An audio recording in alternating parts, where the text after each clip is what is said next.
వాళ్ళు బాధపడుతున్నారు. మీ అన్నం కంచంలో ఒక్కరోజు ఒక్క ముద్ద అయినా మేము అవ్వాలి అన్న ఒక చిన్న ఆశతో మేము బయలుదేరాం.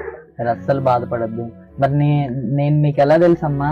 సార్ నేను యూట్యూబ్ లో చూసిన సార్ మిమ్మల్ని చూసి సార్ అని అయ్యబడే ఫోన్ చేసిన సార్.